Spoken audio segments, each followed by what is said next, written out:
नमस्कार, जोहार झारखंड देख रहे हैं आप। आपके साथ मैं हूं शिप्रा झा। झारखंड में सत्ता के गलियारों में काफी चर्चित नामों में शुमार और पेशे से कारोबारी प्रेम प्रकाश के कई ठिकानों पर ईडी ने देर रात तक छापेमारी की। ये रेड निलंबित आईएएस पूजा सिंघल की अवैध कमाई के मनी ट्रोल से जुड़ी हुई बताई जा रही है। दोपहर के करीब 4 बजे से शुरू हुई ये जांच देर रात तक चली। इस दौरान ईडी को विदेशी कछुआ के साथ करोड़ों के निवेश के दस्तावेज मिले। प्रेम प्रकाश के आवास से और अधिक जानकारी दे रही हैं रांची संवाददाता कोमल बहल। झारखंड में भ्रष्टाचार के खिलाफ ईडी की स्वच्छता अभियान जोरों पर चल रही है। ईडी की गिरफ्त में कई नामचीन आ चुके हैं। विवादित नाम प्रेम प्रकाश पर भी अब पूजा सिंघल की जांच की आंच पड़ गई है। प्रेम प्रकाश इस राज्य के सबसे बड़े किंगपिन माने जाते हैं, जिसके बारे में बताया जाता है कि सत्ता के गलियारों में इसकी जबरदस्त धमक सुनने को मिलती है। प्रेम प्रकाश पर आरोप है कि ये राज्य के जितने भी अवैध कारोबार हैं, उन सब में इनकी भूमिका है। ट्रांसफर पोस्टिंग में भी इनकी बड़ी भूमिका की बात कही जा रही है। और पूजा सिंघल की जांच अब जैसे जैसे आगे बढ़ी तो प्रेम प्रकाश तक भी ये जांच की आंच जो है वो सामने आ गई है। प्रेम प्रकाश के कई ठिकानों पर बुधवार को ईडी की रेड जो है वो चलती रही। साथ ही साथ आपको बता दें कि बुधवार के दोपहर 4 बजे से लेकर देर रात तक करीब 2 बजे तक ईडी की रेड जो है प्रेम प्रकाश के इसी आवास पर चलती रही। साथ ही साथ ईडी को विदेशी कछुआ के साथ कई अहम करोड़ों के निवेश के दस्तावेज जो है वो बरामद हुए हैं। कैमरा पर्सन संत के साथ कोमल बहल, न्यूज़ 18 रांची।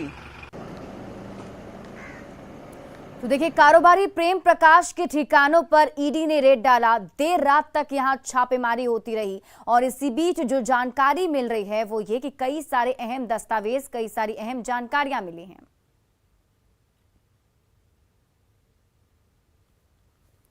और जैसे जैसे ईडी की जांच आगे बढ़ रही है वैसे वैसे नए नए किरदारों के चेहरे सामने आ रहे हैं और उसी कड़ी में एक और नाम सामने आया है जिसके ठिकानों पर ईडी ने छापेमारी की है।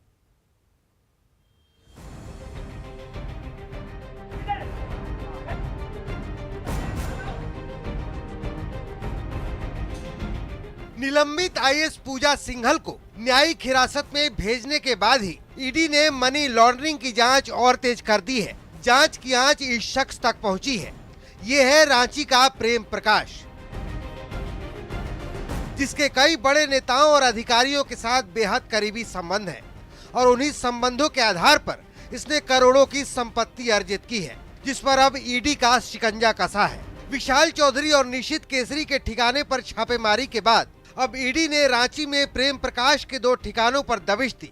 बताया जा रहा है कि जिस मकान में छापेमारी हुई है उस मकान का मालिक भी माइनिंग लीज का काम करता है। प्रेम प्रकाश इस मकान में अपना ऑफिस खोले हुए है। 3 फ्लोर के मकान के दूसरे तल्ले पर प्रेम प्रकाश का निजी कार्यालय है।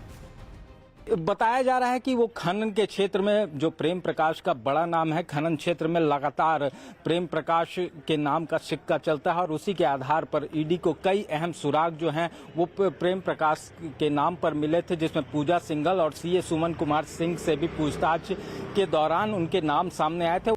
रांची में ही प्रेम प्रकाश के दूसरे ठिकाने पर भी ईडी ने दबिश दी। ईडी उस सुराग को तलाश रही है जिसके जरिए प्रेम प्रकाश ने सत्ता के गलियारों तक पकड़ बनाई है। वसुंधरा अपार्टमेंट में आप देख सकते हैं कि प्रेम प्रकाश जो खनन और मिड डे मील से जुड़े कई मामलों में उन्होंने सरकार तक पहुंच है।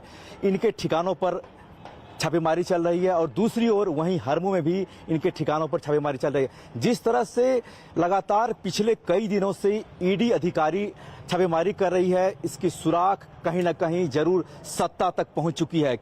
ईडी मुख्यालय के सूत्रों के मुताबिक नेताओं और अधिकारियों से सांठ-गांठ करने वाला प्रेम प्रकाश का नाम कई आरोपियों के हाथ छापेमारी के दौरान मिले महत्वपूर्ण सबूत और दस्तावेजों में मिले हैं। बताया जाता है कि प्रेम प्रकाश अपनी पहुंच के बल पर ट्रांसफर पोस्टिंग का खेल खेलकर करोड़ों की रकम कमाता है।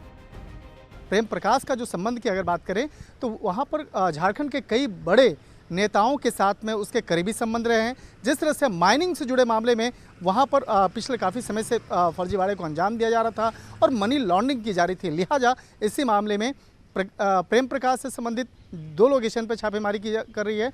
लेकिन प्रेम प्रकाश का जो संबंध है बिहार पे भी है। बिहार में भी कुछ स्थानों पे जल्द ही ईडी की टीम वहाँ छापेमारी करेगी और इन तमाम मामलों पर आगे की पड़ताल करेगी।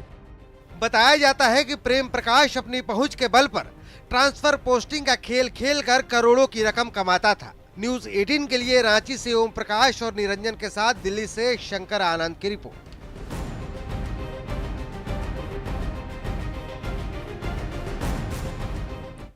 तो मनरेगा घोटाले और मनी लॉन्ड्रिंग से जुड़े मामले में हर दिन नए किरदार जुड़ते जा रहे हैं और इसी कड़ी में नया नाम है प्रेम प्रकाश का, जिन पर कल ईडी ने छापेमारी की। और इस मामले में क्या कुछ अपडेट है, जानने के लिए सीधे चलते हैं रांची, जहां मौजूद हैं हमारी संवाददाता कोमल बहल। उन्हीं से लेते हैं ये इस मामले पर अभी क्या कुछ अपडेट सामने आ रहा है। कोमल, सबसे पहले तो ये बताइए कि कल देर रात तक यहाँ छापेमारी हुई। छापेमारी में बताया जा रहा है कि कुछ अन्य जो जरूरी दस्तावेज थे वो वहां से बरामद किए गए हैं, लेकिन इसके बाद आगे क्या होने वाला है? देखिए, पिछले कुछ दिनों से ही झारखंड में भ्रष्टाचार के खिलाफ ईडी की जो स्वच्छता अभियान है वो लगातार जारी है और इस अभियान में कई नामचीन लोगों के नाम जो है वो सामने आ रहे हैं। पूजा सिंघल से ये पूरी कार्रवाई शुरू हुई थी, इसके साथ ही अब कई बड़े बड़े लोग जो है उनके नाम सामने आते जा रहे हैं। तो प्रेम प्रकाश का नाम जो है अब सबसे बड़ा नाम सामने आ रहा है और उनको कहीं ना कहीं किंग पिन भी माना जा रहा है। अगर सियासत की बात की जाए या अधिकारियों में इनकी पहुंच की बात की जाए तो अधिकारी जो है इनसे मिलने के लिए करीब एक महीने का इंतजार भी करते हैं। ट्रांसफर पोस्टिंग में भी इनकी कड़ी अहम भूमिका रहती है। तो अब कल जो है, कल दोपहर के, बुधवार के दोपहर के 3 बजे से लेकर के देर रात तक करीब 2 बजे तक ईडी ने उनके हरमू के आवास पर छापेमारी की थी। तो छापेमारी में विदेशी कछुआ के साथ ईडी की टीम के हाथ जो है कई करोड़ों के निवेश के दस्तावेज जो है उनके हाथ लगे हैं। तो ऐसे में काफ़ी बड़ी अहम भूमिका उनकी सामने आ रही है और किंगपिन भी माना जा रहा है। तो ईडी की कार्रवाई जो है वो धीरे धीरे तेज होती जा रही है और केवल झारखंड ही नहीं बल्कि दूसरे राज्यों में भी ईडी की कार्रवाई की बात जो है, प्रेम प्रकाश के ठिकानों पर ईडी की कार्रवाई की बात जो है वो सामने आ रही है, वो चाहे बिहार हो या उत्तर प्रदेश हो। जी चलिए, बहुत बहुत शुक्रिया तमाम जानकारी के लिए कोमल। बढ़ते आगे, विवादों का चेहरा बने प्रेम प्रकाश को उनके मोहल्ले के लोग ही कम जानते हैं। रांची में लोगों से जब न्यूज 18 की टीम ने बात की तो उन्हें बस इतना पता था कि उस घर में कोई बड़ा आदमी रहता है, लेकिन उसका मोहल्ले के किसी भी निवासी से इंटरैक्शन नहीं था। लेकिन लोग उसकी गतिविधियों से वाकिफ थे। प्रेम प्रकाश के घर पर बड़ी बड़ी गाड़ियां आया करती थीं, वहीं बड़े अधिकारी भी गाड़ी से आया जाया करते थे। भले ही प्रेम प्रकाश मोहल्ले के लोगों के लिए अनजान थे, लेकिन सत्ता के गलियारों में उनकी धमक बोलती थी।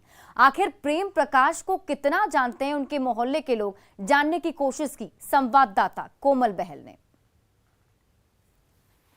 हमारे साथ जुड़ चुके हैं, हम उनसे बात करेंगे और जानेंगे कि आखिर प्रेम प्रकाश का बिहेवियर जो है मोहल्ले वालों के साथ कैसा था। आप कभी प्रेम प्रकाश से मिले हैं? नहीं, कभी नहीं मिले हैं। आपका घर जो है वो ठीक उनके घर से सटा हुआ है ना? बगल में ही है। बगल में। बगल तो कभी में उन्हें देखे? नहीं, कभी नहीं देखे। कैसे कभी आए हैं गाड़ी वाड़ी से? हाँ, गाड़ी से आते जाते हैं, अंदर में अपना उतरते हैं, अंदर चढ़ते हैं।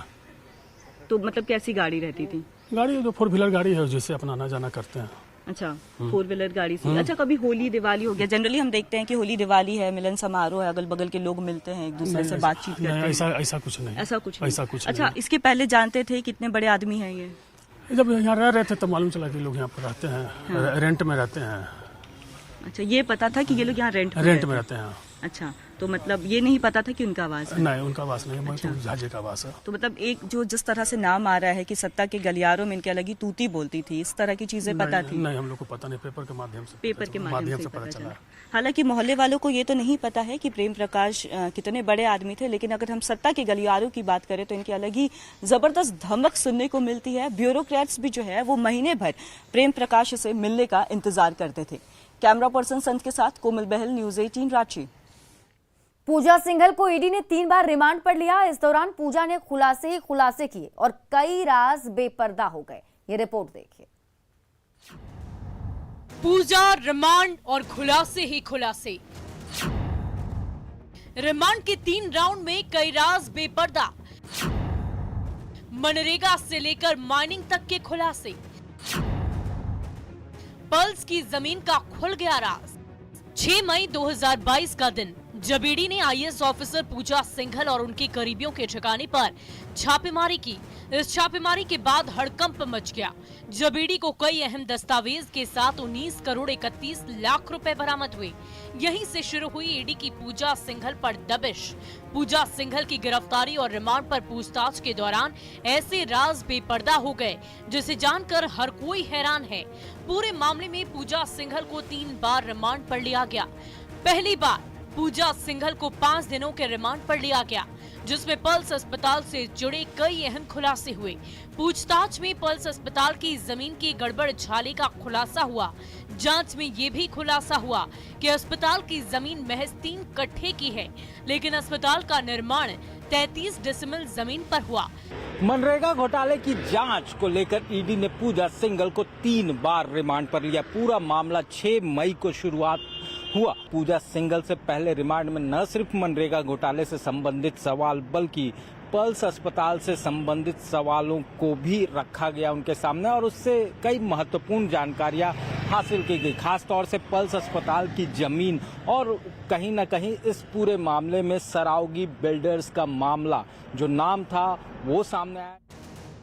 वहीं दूसरी बार पूजा सिंघल को 4 दिनों के रिमांड पर लिया गया, जिसमें पल्स अस्पताल से मामला खनन तक पहुंच गया और इस मामले में 4 जिलों के खनन पदाधिकारी को बुलाया गया। पाकुड़, साहिबगंज, दुमका और रांची के खनन पदाधिकारियों को तलब की गई, जिसमें दुमका और पाकुड़ के खनन पदाधिकारी से पूछताछ हुई। इस पूछताछ में कई अहम खुलासे भी हुए। पूजा सिंघल को दूसरी बार 4 दिनों की रिमांड पर ईडी की टीम ने लिया और इस बार रिमांड के बाद खनन को लेकर कई अहम जानकारियां पूजा सिंघल से ईडी की टीम ने निकलवाई। दूसरे रिमांड की अवधि में अगर बात की जाए तो मनरेगा से शुरू होता हुआ मामला पल्स अस्पताल और उसके बाद खनन तक जा पहुंचा। पूजा सिंघल को तीसरी बार रिमांड पर लिया गया, तब साहिबगंज के डीएमओ और रांची डीएमओ ईडी के सवालों का जवाब देने के लिए ईडी ऑफिस पहुंचे। वहीं तीसरी दफे पूजा सिंघल के रिमांड के दौरान ही एक बार फिर से छापेमारी हुई। इस बार की छापेमारी विशाल चौधरी और निशीत केसरी के रेसिडेंस पर हुई। इस छापेमारी में भी कई अहम दस्तावेज बरामद हुए। पूजा सिंघल को फिर तीसरी बार रिमांड पर ईडी के अफसरों ने लिया और इस दरमियान पूजा सिंघल से हुई पूछताछ में न सिर्फ पूजा सिंघल बल्कि साहिबगंज डीएमओ और खासतौर से अगर बात की जाए तो रांची डीएमओ से भी पूछताछ की गई। वहीं पर इसी दरमियान पूजा सिंघल से मिले हुए जानकारियों के आधार पर ईडी ने बिहार और झारखंड में एक साथ कई ठिकानों पर छापेमारी की गई, जिसमें विशाल चौधरी का नाम सबसे अहम रहा। वहीं इसके बाद भी अगर बात की जाए तो अब खनन पदाधिकारियों के अलावा जो पूरा मामला है वो कहीं न कहीं अब खनन व्यवसायी तक शिफ्ट हो गया और इसी कड़ी में प्रेम प्रकाश के यहाँ भी लगातार छापेमारी की जा रही है। रांची से कैमरामैन संजीव तिवारी के साथ ओम प्रकाश, न्यूज़ 18। और रांची में पूर्व विधायक बंधु तिर्की के बनहोरा आवास पर सीबीआई ने दबिश दी है। यहां पूर्व खेल मंत्री बंधु तिर्की के आवास पर सीबीआई ने छापेमारी की है। राष्ट्रीय खेल घोटाले से जुड़े मामले में छापेमारी की आशंका जताई जा रही है। सीबीआई ने हाईकोर्ट के 11 अप्रैल के आदेश पर 22 अप्रैल को राष्ट्रीय खेल घोटाले में 2 एफआईआर दर्ज किए थे। इसमें पहला मामला मेगा स्पोर्ट्स कॉम्प्लेक्स निर्माण में हुई अनियमितता से जुड़ा है, जिसमें अज्ञात लोगों के खिलाफ मामला दर्ज किया गया। वहीं दूसरा मामला खेल आयोजन से जुड़े घपले घोटाले से जुड़ा है। पहले इस मामले की जांच एसीबी कर रही थी, जिसमें बंधु तिर्की गिरफ्तार भी किए गए थे और उनके खिलाफ चार्जशीट भी दाखिल की गई थी। और अब जो जानकारी मिल पा रही है, सीबीआई ने रेड मारा है। बंधु तिर्की के आवास पर सीबीआई का छापा पड़ा है। यहां सीबीआई की टीम छापेमारी करने के लिए पहुंची हुई है। बनहोरा स्थित आवास पर सीबीआई की टीम पहुंची हुई है। आपको बता दें कि खेल घोटाले से पूरा मामला जुड़ा हुआ है। मामला पुराना है, जिसमें अभी 22 अप्रैल को सीबीआई ने केस दर्ज किया है और उसी के तहत अभी सीबीआई की टीम जो है बंधु तिर्की के आवास पर पहुंची हुई है, जहां छापेमारी की कार्रवाई सीबीआई की टीम कर रही है।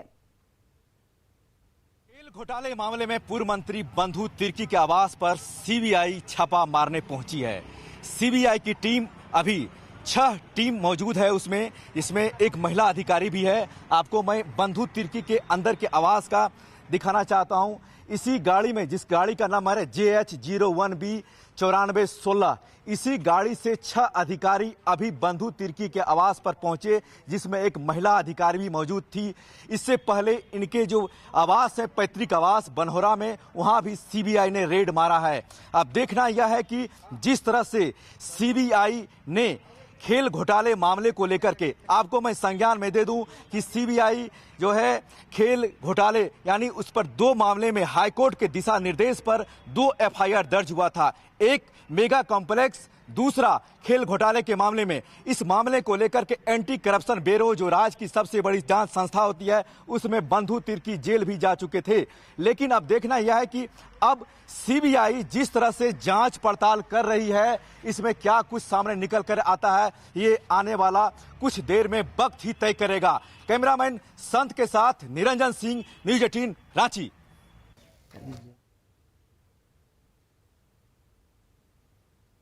और हमारे साथ हमारे सहयोगी निरंजन लाइव जुड़े हुए हैं, सीधे उनका रुख कर लेते हैं। निरंजन, सबसे पहले तो ये बताइए कि कितने देर से ये छापेमारी चल रही है और किन किन ठिकानों पर, कितने लोकेशन पर छापेमारी हो रही है? देखिए, मैं इस समय मौजूद हूं आपका बंधु तिर्की के आवास पर, जो पूर्व मंत्री रहे। राष्ट्रीय खेल घोटाले मामले में लेकर के इन पर 2 एफआईआर दर्ज हुआ था हाईकोर्ट के दिशा निर्देश पर। यहां अभी सीबीआई के 6 अधिकारी मौजूद हैं, जिसमें महिला अधिकारी भी हैं। इनको लेकर एसीबी ने इन पर एफआईआर दर्ज हुआ था, गिरफ्तारी का वारंट भी जारी किया था। आप देख सकते हैं कि इसी गाड़ी में, गाड़ी का नंबर JH01B 9416, इसी गाड़ी से सीबीआई के 6 अधिकारी मौजूद होकर के, और ये आवास है बंधु तिर्की का, जो पूर्व मंत्री हैं। आपको मैं दिखा रहा हूं, मेरे दाहिनी ओर जो देख रहे हैं सफेद कलर का जो बाउंड्री वाल है, इसी के अंदर सीबीआई के अधिकारी मौजूद हैं और वह रेड मार रहे हैं। उनसे मैंने बात करने की कोशिश भी की। बंधु तिर्की वहां मौजूद है, अपने आवास पर है बंधु तिर्की? नहीं, बंधु तिर्की यहाँ मौजूद नहीं है, चूंकि यहाँ राज्यसभा का चुनाव का मामला है, तो सोनिया गांधी से मुलाकात करने वो दिल्ली में मौजूद हैं। यहाँ अभी उनके कर्मचारी हैं, उनके ठिकानों पर इससे पहले भी उनका जो पैतृक आवास है बनहोरा में, वहाँ भी सीबीआई छापेमारी कर यहाँ लौटी है। लेकिन जिस तरह से मैंने सीबीआई अधिकारी से बात करने की कोशिश की, उन्होंने कहा कि खेल घोटाले यानी राष्ट्रीय खेल घोटाले में पूर्व मंत्री बंधु तिर्की पर 2 एफआईआर दर्ज हुआ था, और राज्य की सबसे बड़ी जो जांच एजेंसी होती है एंटी करप्शन ब्यूरो, इनको गिरफ्तारी का वारंट कर इन्हें जेल में भी डाला था। अब देखना यह है कि 22 अप्रैल को इन पर जो एफआईआर दर्ज हुआ था हाईकोर्ट के दिशा निर्देश के बाद, अब मामला कहां तूल पकड़ता है, क्योंकि सीबीआई लगातार जिस तरह से सुबह से इनके पैतृक आवास से, जो मोरहाबादी स्थित आवास है, इनके आवास पर ठिकानों पर छापेमारी कर रही है, क्या कुछ सामने आता है ये आने वाले वक्त ही तय करेगा। लेकिन जिस तरह से सीबीआई के अधिकारी यहाँ 6 टीम पहले से ही यहाँ रेकी कर रही थी, यानी बंधु तिर्की के आवास, मोरहाबादी के आवास है, यहाँ जो पॉस एरिया है, कुछ देर पहले से ही मौजूद थे। जैसे ही वहाँ इनके जो बनहोरा पैतृक आवास है, वहां से रेड कर निकली, सीधे यहाँ आवास पर आई। बिल्कुल निरंजन, आप इस पूरी खबर पर नजर बनाए रखिए, आपसे वापस भी अपडेट लेंगे। बहुत बहुत शुक्रिया तमाम जानकारी के लिए। बढ़ते हैं आगे। धनबाद से बड़ी खबर आपको बता दें, यहां अवैध कोयला उत्खनन में चाल धंस गई है। बड़ी खबर आपको धनबाद से बता रहे हैं, यहां अवैध कोयला उत्खनन में चाल धंस गई। चाल धंसने से एक की मौत हो गई है, कई लोग इसमें घायल हो गए हैं, कई लोगों के दबे होने की भी आशंका है। रामकनाली के अंबे माइनिंग प्रोजेक्ट की घटना बताई जा रही है, जहां पर चाल धंस गया। बागमारा एसडीपीओ के ऑफिस के पास की घटना है, जहां अवैध कोयला उत्खनन को लेकर यहां चाल धंसा, जिसमें बताया जा रहा है कि एक की मौत हो गई है और कई लोग इसमें घायल बताए जा रहे हैं। जानकारी ये भी मिल रही है कि कुछ लोग जो हैं वो दबे हुए हैं, ऐसी आशंका जताई जा रही है। रामकनाली के अंबे माइनिंग प्रोजेक्ट की एक घटना है और बागमारा एसडीपीओ के ऑफिस के पास ही की एक घटना है। वहीं पर पास में ही देखिए, यहाँ अंबे माइनिंग प्रोजेक्ट में जो है यहाँ अवैध उत्खनन चल रहा था, जिस वक्त वहां पर चाल धंस गई और इसमें एक की मौत हो गई है, कई लोग इसमें घायल बताए जा रहे हैं। तो इस वक्त की बड़ी खबर आपको धनबाद से बता रहे हैं, चाल धंसने से एक की मौत हो गई है, कई लोग इसमें घायल बताए जा रहे हैं, कई लोगों के दबे होने की आशंका भी जताई जा रही है। लगातार ऐसे अवैध, और इस खबर पर अधिक जानकारी के साथ हमारे सहयोगी संजय जुड़े हुए हैं। संजय, क्या कुछ अपडेट? फिलहाल तो जो वहाँ पर मौत हुई थी उसके बाद से जो साथी मजदूर है लेके चले गए हम सबको, लेकिन अभी भी जो आशंका जताई जा रही है कि वहाँ कुछ लोग दबे हो सकते हैं। हालांकि घटना को हुए कई घंटे बीत चुके हैं, लेकिन उसके बावजूद अभी पीसीसीएल की कोई भी टीम जो है सो वहाँ रेस्क्यू के लिए नहीं पहुंची है। अभी फिलहाल वहाँ पर जो है तो सभी लोग जो भी कोयला कटाई लगे हुए थे वो भागे हुए हैं। लेकिन सबसे बड़ा सवाल है कि जिस जगह पे अवैध कटाई हो रही थी वहाँ से एसडीपीओ कार्यालय या रामकनाली जो ओपी है उसकी दूरी चंद किलोमीटर के अंदर है, और इसके बावजूद भी वहाँ अवैध खनन का कार्य चल रहा था। तो ये कहीं ना कहीं पुलिस पर भी ये सवाल निशान करता है, क्योंकि लगातार जो अब जो है हाल के समय में मुख्यमंत्री और डीजीपी ने कहा था जिस थाना क्षेत्र में अवैध माइनिंग होती वहाँ के थानेदार रखेंगे, लेकिन जब वरीय अधिकारी के कार्यालय के नजदीक में अगर ये अवैध खनन हो रहा तो बड़े अधिकारियों पर भी कार्रवाई होनी चाहिए, जिससे कि अवैध खनन का काम रुक सकेगा। जो कौन कारोबारी हैं अवैध काम करने वाले उन पर भी शिकंजा कसेगा और उनमें भी एक डर आएगा। फिलहाल अब देखना है कि अभी फिलहाल इसमें क्या कार्रवाई होती है, लेकिन अभी जो मौके की स्थिति है वहाँ पर कोई भी लोग नहीं और बीसीसीएल प्रबंधन के किसी भी अधिकारी वहाँ पर नहीं पहुंचे हैं। रेस्क्यू का फिलहाल इंतजार किया जा रहा है। बहुत बहुत शुक्रिया तमाम जानकारी के लिए संजय। तो बड़ी खबर आपको धनबाद से बता रहे थे। देखिए हमारे सहयोगी बता रहे हैं कि वहां पर जिस व्यक्ति की मौत हुई है और कुछ लोगों के दबे होने की आशंका जताई जा रही है, लेकिन अब तक रेस्क्यू की टीम जो है वो मौके पर नहीं पहुंची है। और जिसमें सबसे बड़ा सवाल हम लोग यही पूछ रहे हैं कि आखिर बाघमारा एसडीपीओ के ऑफिस के पास की घटना है जहां पर रामकनाली के अंबे माइनिंग प्रोजेक्ट पर यह घटना हुई और वहीं से कुछ ही कदम की दूरी पर एसडीपीओ का ऑफिस है और वहां इस तरीके से अवैध जो है कार्रवाई चल रही थी, इसकी भनक पुलिस तक को नहीं थी। और फिलहाल इस बुलेटिन में अभी के लिए बस इतना ही, लेकिन न्यूज़ 18 बिहार झारखंड पर खबरों का सिलसिला लगातार जारी है।